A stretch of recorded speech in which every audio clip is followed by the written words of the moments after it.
purpose is abundant. It's everywhere. And the goal of purpose is not so you do the one thing that makes the world better or makes you happy. The goal of it is to fill your days with abundant, joyful things that are intentional, that you enjoy doing. And by doing that, you're much more likely to be happy and healthy.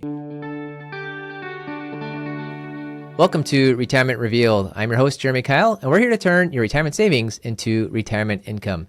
Today, we're talking with Jordan Grumet about how to create and live out your purpose. Jordan, welcome to the show.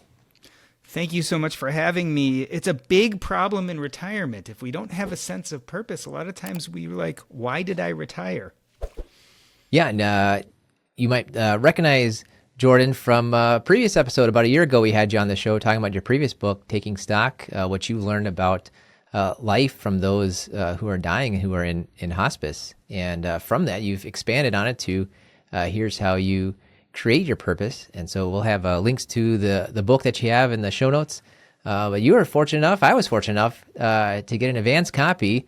And it was great. I enjoyed reading it. I think we're going to learn a lot from you here, and appreciate you mentioning the retirement, because you know that our episodes are focused on those going through retirement. And one thought I had, because you're talking about how to create your purpose, what happens a lot with retirement is maybe you had a purpose and then there's some sort of trigger like retirement, and then you're maybe having trouble discovering what's my new purpose. So how can we use a life change to help us discover or maybe maintain our life purpose?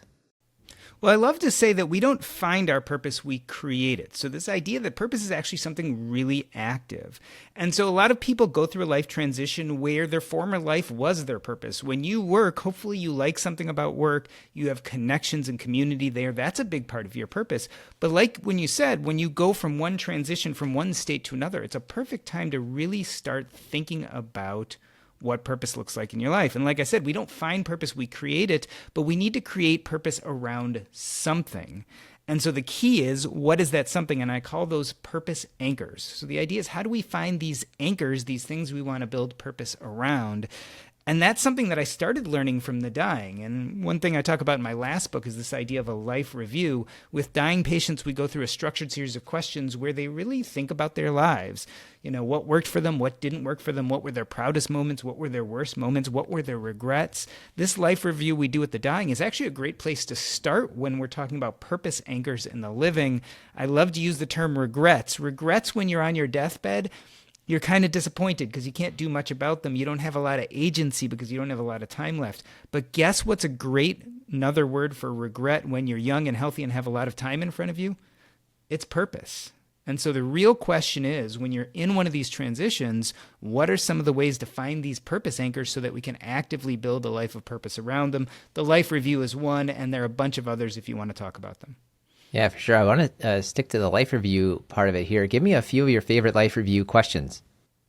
Oh, I think one of my favorite is what was your biggest disappointment in life? What was your biggest achievement? When did you feel the most yourself? And again, the big one that comes in the dying is, what are your biggest regrets? Like, what are those things you really wish you had more energy, courage, or time to pursue, and why didn't you pursue those? Yeah, absolutely. And that's not too often, probably not often enough, do we think about our life in the past or in the future. And apparently you get a diagnosis, you see kind of an end line, and you do start thinking about your life. And so that's a natural, but I think you can get a lot out of just forcing that upon yourself by doing that life review. So appreciate you sharing a bit about that. One big thing you talk about is the difference between the big P, like capital P purpose, and the little p, non-capital P of the word purpose. So what's the difference between big P capitalized purpose and little p purpose? So in my book, I really break out purpose into two forms. And let me tell you why first, and then we'll talk about what each one of them is. What I found after I was doing my book tour with Taking Stock, and a big portion of Taking Stock, my first book, was to say that instead of just thinking about money, we need to think about purpose, identity, and connections first, and then build a financial framework around it. And what I found is people kept coming up to me and they're saying, I hear you and this sounds great, but I've been searching for my purpose forever. I don't know what my purpose is. And actually, it's making me depressed and anxious. Why do people like you keep on telling me to find my purpose? And that really made me scratch my head. And so I did some research on it and I found two things that didn't seem to make sense. The first one was that studies show that purpose in life, this idea of having a purpose, is actually associated with health, longevity, and happiness. So these are all exceedingly good things, and there's tons of studies about this. But there are also other studies that show up to 91% of people have what's called purpose anxiety, this idea that purpose actually causes them to be upset, get depressed, and not feel good. And so this to me was a paradox. And I really spent a lot of time trying to figure out, well, why does purpose do all these good things for some people, but then is really bad for others? And what I realized is that we probably look at purpose wrong. There's probably not one purpose out there. There are at least two. And the two I talk about in the book are the good purpose, which I call little p purpose, and the bad purpose, what I call big P purpose. So let's talk about big P purpose first. This is big, audacious purpose, and it's really goal-oriented. This is like, I want to be a billionaire. I want to become president of the United States. I want to walk on the moon. These are these huge goals that often influencers tell us we should be going all out on, right? The problem with those is they're very goal-oriented, which means that a lot of times we don't even enjoy the process of getting there. So we're spending a lot of time doing things we don't like to get to a place we really want to be, but we only spend a small percentage of time there if we're lucky enough to get there. So these are very highly failable forms of purpose. They're very scarcity mindset oriented. A lot of them, you either succeed or you don't succeed. It's very black or white. And a lot of times we don't have a huge amount of agency over them. So if you want to become a billionaire, if you want to be president of the United States, it sounds like a great lofty goal. But the truth of the matter is you have to be the right person at the right time with the right genetics. And you also need a lot of luck. And the truth of the matter is, for every million people who try to become a billionaire, maybe 1, 2, or 5, or 10 will succeed, and everyone else will fail. This is the kind of purpose, if this is what you rely upon to feel happy, most people are going to feel anxious because they'll feel like they're not making their way towards this goal, and they're going to feel disappointed if they don't reach it. Let's contrast that to what I call little p purpose. Where big P purpose is interested in goals, little p purpose is much more interested in the process. The idea behind little p purpose is, what do you like doing, and what do you like the process of doing regardless of the goal, regardless of the end point? I often talk about podcasting. I love podcasting. Put me in front of a microphone and I'm happy, even if no one ever listens to the episode. That for me is little p purpose. As opposed to being scarce like big P purpose, it's very abundant. There are a million things you can do that you love the process of doing, and it's pretty much not failable. If you go and try to do something and enjoy it as a form of little p purpose and you stop enjoying it, guess what? You just stop doing it and start doing something else.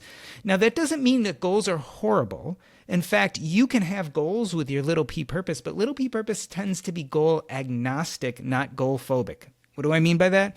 It means you can have a huge goal. Like, I love podcasting. I'd love to have 1 million people listen to me every month. But the thing is, my joy in the activity doesn't depend on that goal. Whether I hit it or not, I still love podcasting because it lights me up while I'm doing it. And so there's a very definite difference between these two types of purpose. And in my opinion, little p purpose leads to all those good things, the health, the longevity, the happiness, whereas big P purpose leads to a lot of disappointment and anxiety. Yeah, and you speak a bit from experience, not just the research and talking to people. It seemed like you did spend part of your life focusing on that big P purpose, and now it's more on the little p purpose, more on the process instead of the outcome. Tell me a little bit about that, and really, how is your life different, kind of the before and after? I mean, I spent a lot of time being goal-oriented. The goal of becoming a doctor was to save people's lives and help people all the time and to make the world better. And that sounds great, and it really felt great. But a lot of times I ended up spending most of my time doing things I didn't like to do and not having the effect I was hoping for. Same thing with money. Like, I got to the point where I wanted millions of dollars, and then I wanted tens of millions of dollars, and it really sounded great till I realized that the process was no longer joyful. And so I was searching for this goal, and let's say I got lucky enough and I got to 1 million or 2 million, and I was really excited about that. A lot of times then I'd feel empty because I was happy for a few minutes or a few days or even a few months. And then I realized, well, what's next? Well, the next thing would be to have 2 million or 5 million or 10 million. It would be to double down. And then I had to dive back into the process of making more money. And in this case, I didn't love it. Like, I wasn't enjoying myself. So it was really easy to set up these big, audacious goals. But I found that it ruined the joy of doing things because I wasn't enjoying the activities. A lot of times they are being overshadowed by these goals that maybe I would make it to and maybe I wouldn't. Yeah, you mentioned just the joy there. You're getting the joy maybe daily out of having the little p purpose. Although a lot of times people just say, well, that's what I'm looking for. I'm looking to be happy and healthy. So what would you say to someone that says that? Okay, well, I just want to be happy and healthy, or maybe I just want my kids to be happy and healthy. So I think what's really important, you said two really important things there. So let me parse them out. First and foremost, I just want to be happy and healthy. That's really the goal of Little P Purpose. The idea is to find things that light you up, that you enjoy, that you feel the best while you're doing them, and then fill your days, weeks, months, and years with those things. That's most likely to get you to happiness. Now, again, you can have goals, but I wouldn't set your happiness or your sense of purpose on those goals. I would set it on doing those things you really love doing. I think that's the easiest way there is with Little P Purpose. It's finding these purpose anchors in your lives, these things to build purpose around, and then building that life of purpose. But what I also love, what you said is, well, I would just want my kids to be happy. And this is also one of the big important things about Little P Purpose. A lot of people say, well, the problem with Little P Purpose is it feels almost like I'm just filling my needs, but I'm not changing the world. I'm not having impact. But think about your kids. You want your kids to go out and live a life not where they're going after these huge goals that they may or may not get to, but actually you want them to be happy in their day-to-day. You want them to enjoy the things they're doing. You want them to find a sense of purpose. Well, the greatest way to give that gift to your child is actually to do it yourself, to model that behavior, to show them that by pursuing Little P Purpose, it's lighting you up, it's making you happy, it's feeling good, and when they see you doing that, they're more likely to do that in their own lives. Yeah, it reminds me here, my kids are 9 and 13, and yeah, I've been reading for years, but we were trying to say, how do you get your kids to read? Read yourself, right? Kind of show them, model it on there. So going about your own purposeful life, I think is a great advice if you want your kids to have that purposeful life. And we're talking about creating your purpose, not discovering your purpose. Like there's this grand master plan, a God or the universe has this purpose for you, and you need to discover it. And you say, just create your purpose. Why do you say create your purpose as opposed to maybe finding your purpose? Because I don't think there is this grand purpose for each person that if they find it, they're going to be happy, and if they don't find it, they're going to be unhappy. The truth of the matter is, purpose is abundant. It's everywhere. And the goal of purpose is not so you do the one thing that makes the world better or makes you happy. It's actually, the goal of it is to fill your days with abundant, joyful things that are intentional, that you enjoy doing. And by doing that, you're much more likely to be happy and healthy. And so I think if you're waiting to find that purpose, no one's going to hit you over the head and say, this is it. More likely, something's going to tickle your fancy, and then you're going to build a world or life of purpose around it. I love to think about some of the most famous people out there doing the things they love to do. And a lot of times we think, oh, they found their purpose. But the truth of the matter is, most of them kind of had an inkling, but then built a life of purpose around it. At the beginning of the book, in the intro, I talk about Julia Child. Everyone knows Julia Child, right? She was the most famous French cook. She had her own TV show. She wrote her own books. Julia Child realized her purpose one day. She was having French cuisine. She was in France for the first time, and she had a meal that she just loved. And that was that inkling. That was that purpose anchor. But she didn't just find it. She had to actually create a life of purpose around that. She had to go to cooking school. She actually failed her first test when she went to cooking school at Le Cordon Bleu. She had to write a book. The book she wrote took her 10 years to write, one of the most famous books about French cuisine out there. This was something she built. It wasn't something that she just found. It is true, she found that beckoning, that inkling of something that was important to her, but then she had to create and build around it.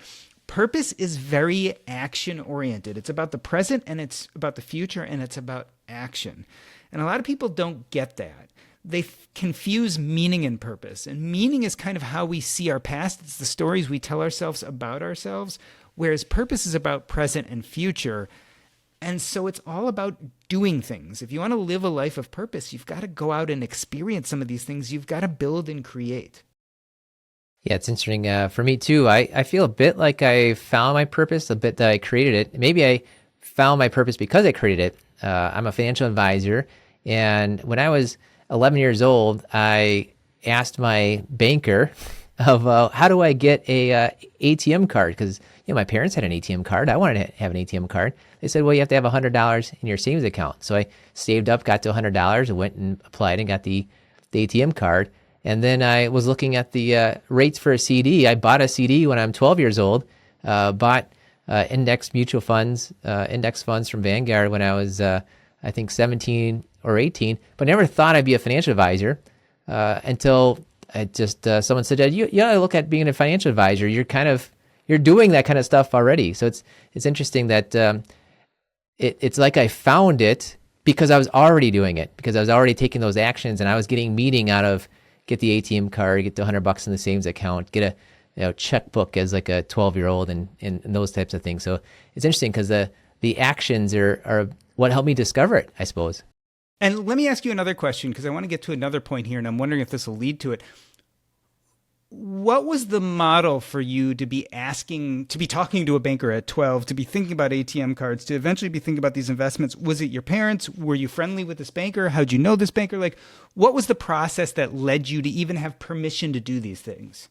Yeah, I have to think back a little bit. I was on a military base, so everything's kind of close by. So it's like I could walk to the bank and then walk to the store next to it. I think it was my parents probably said, okay, you got, you're 10. You've got, $50 from birthdays and things. You need to open a savings account. So that was probably the trigger from it. It's interesting because usually someone actually is living out their purpose and you see them doing that, and then you start trying on that sense of purpose and see if it fits you.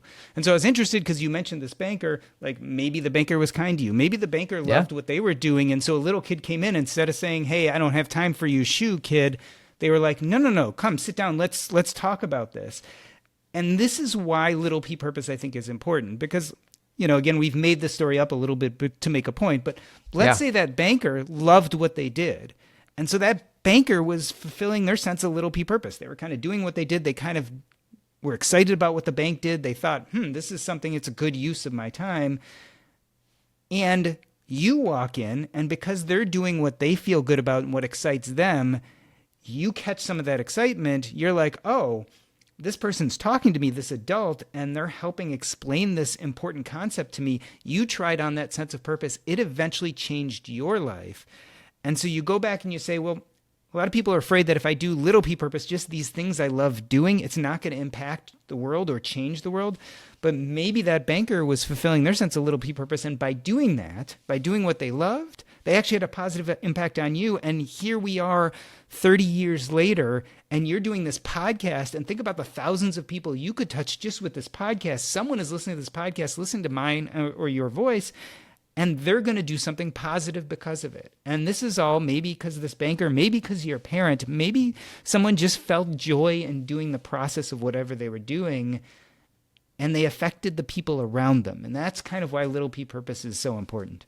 Yeah, and it's interesting because you're probably not too far off on extrapolating a bit here, because I do remember specifically I was the one sitting closest to the desk talking to the person, and my parents were maybe just off to the side. So it could have been them intentionally saying like, no, you are in charge. Could have been the banker that said, okay, this is the chair. You're the one close to me. You're in charge here. You're learning this. So one of the two of them put it together to give me that sense of freedom that started a life of little p purpose and perhaps big P purpose as well too. But like I said, it's not like they were thinking, okay, let's just create a whole new generation of people that care about savings and investing like that. It reminds me of something you said in the book where the first rule of legacy building is we don't talk about legacy. That legacy is a byproduct of this living a purposeful life. So talk to me a little bit more about that. So it's a happy side effect. And this gets on to this idea of generational growth versus generational trauma. And so again, let me give you some background. The idea is this. We are all very familiar with this idea of generational trauma. Our parents go through traumatic things, or maybe their parents went through traumatic things, and they pass on those narratives, pass on those stories to us. We hold on to them tightly, and they affect the way we do things as adults. If it's narrative, if it's genetic or generational trauma, then we think about all those negative things that people pass on to us. But I think there's the exact opposite, which is generational growth. It means when people do things that are purposeful and fulfilling to them, they pass on those things, and not just to their kids, but to their community and to the people around them. And so this is the idea that we're not really trying to create a legacy, just like we weren't trying to create generational trauma. We were just dealing with our own stuff. But when you deal with your own stuff, you're going to affect the people all around you. And so when we have these positive behaviors, like we pursue purpose in a happy, healthy way, it shows in our activities. The people around us are affected. They take that generational growth and they form a sense of purpose, and we can affect people far and wide. We can create a legacy. In the book, I talk about the owner of an antique store. His name was Roman, someone who I have very fond memories of. He owned an antique store, and one day he decided instead of selling antiques, he was going to sell baseball cards. He had found a bunch of baseball cards in one of the armoires he was refinishing. He eventually sold some. He was enthralled by this idea, and he changed his whole business, not because he was going to make more money, not because he wanted to change the world. He did this because he found himself really excited about baseball cards and wanted to integrate that into his life. That was little p purpose for him.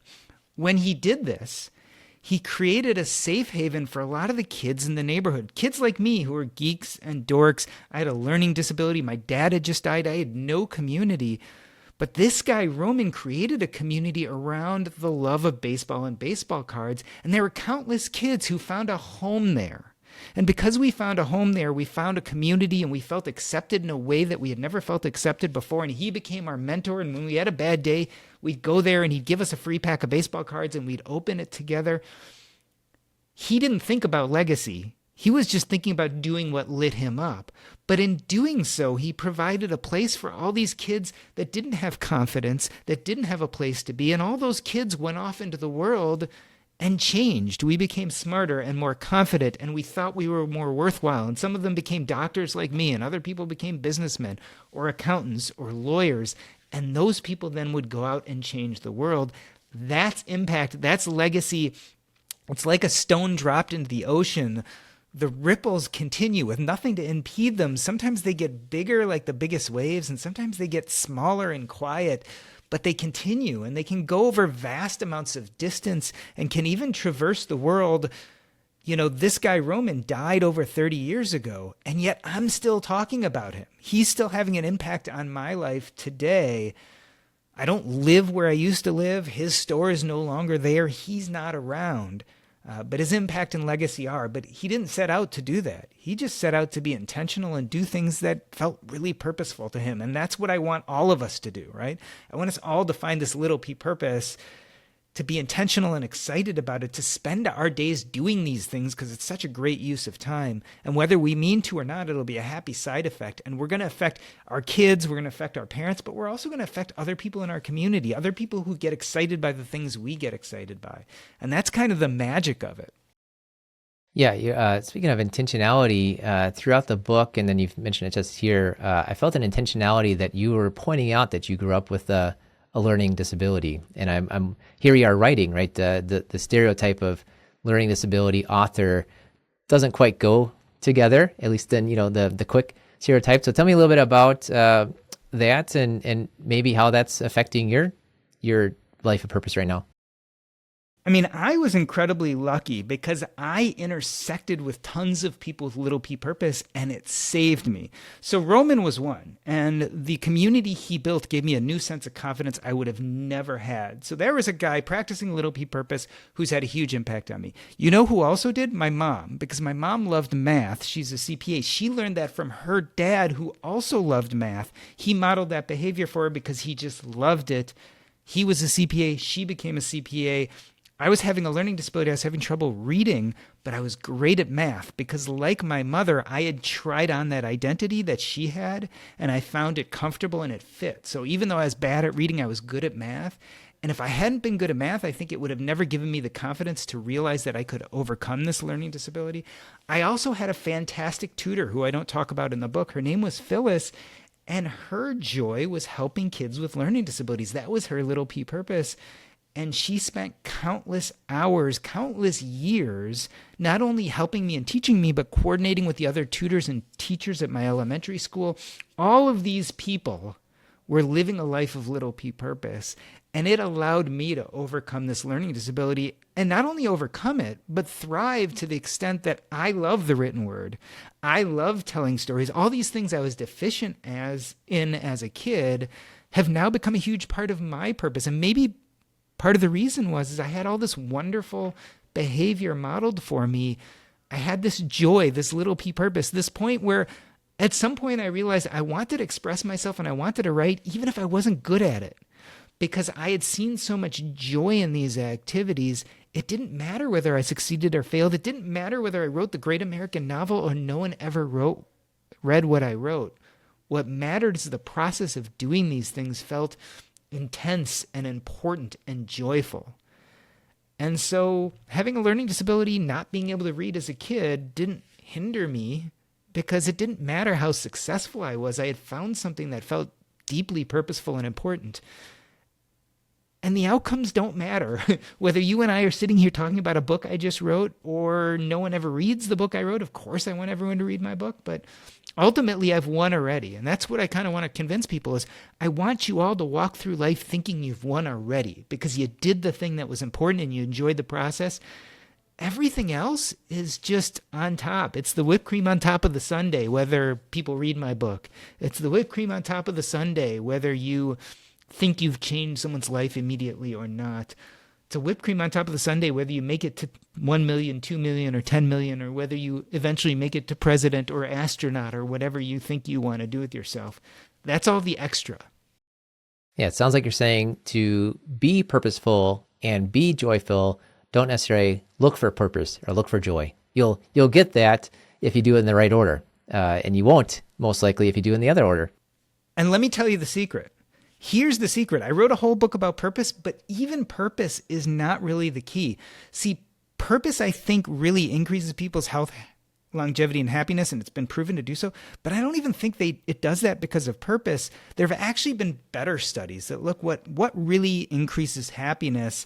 There was something called the Harvard Adult Study that looked at people's health outcomes over 70 years, right? Interviewed them every 2 years, interviewed their family members.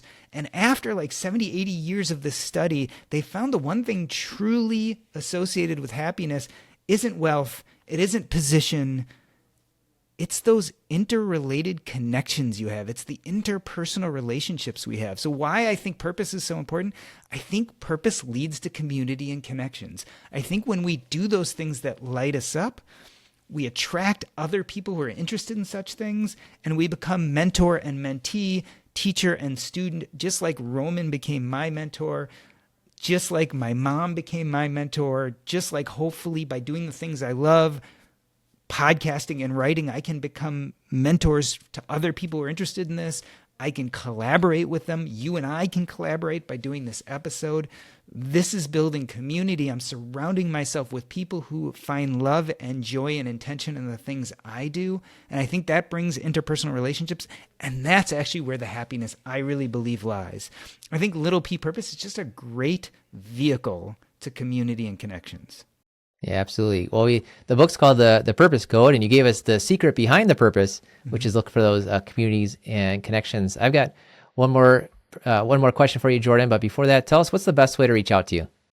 The easiest way is to go to jordangrumet.com. Again, that's JORDANGRUMET.com. There you can see links to my podcast, the Earn and Invest podcast, my books, Taking Stock in the Purpose Code, as well as a medical blog I did called In My Humble Opinion. So those are all the best ways to reach me is to just go to jordangrumet.com. Yeah, absolutely. And if you're looking for more ideas on how to avoid big retirement mistakes, go ahead right now, click that subscribe button. You'll get more great interviews like with Jordan here. Each week. And I like that you wrote a book. I like that you wrote multiple books. We love giving away books. And so the first 3 people who email me, podcast@keilfp.com, podcast@keilfp.com, first 3 people, I will send out that book. to you. And then, of course, not on the first three, we'll have the link there to order Jordan's book. Thank you so much, and thank you for your generosity. Yeah, absolutely. Well, you wrote the book, and it's time to get it out there. But let's go to our final question. Tell us something about yourself that few people know about. And remember, this podcast is Ready Clean. Okay, something that almost no one knows about me is as a kid, I used to love to juggle. So my brother Andrew, I think he got a book called like Juggling for Idiots, and he taught himself to juggle, and he said to me, he's like, you'll never learn unless you read the book like I did. And I'm like, no, I'm going to learn how to juggle. So I taught myself how to juggle, and I used to love doing it as a kid. In fact, when I went to camp, I would teach classes on how to juggle. So I love juggling. I almost never do it anymore, but if you put 3 balls anywhere around me, I'll pick them up and start juggling. Okay. Well, I might run into you at a conference, so I'll try to bring 3 juggling balls or bowling pins or something and see what happens. Nothing on fire, though. Nothing please. on fire. Nothing on Okay. fire. Awesome. Well, thanks for sharing that tidbit, and thanks for coming on talking about how we can find our life of little p purpose. Jeremy, it's been a blast. Absolutely. And thank you for listening to the Retirement Reveal podcast. We believe if you know more about your money, you'll feel better about your money, and you will make better money decisions. Hi, I'm Jeremy Keil, owner of Keil Financial Partners. And if you're interested in seeing how we help our clients get more income, pay less in taxes, and avoid big retirement mistakes, make sure to go to keilfp.com. That's KEILFP.com.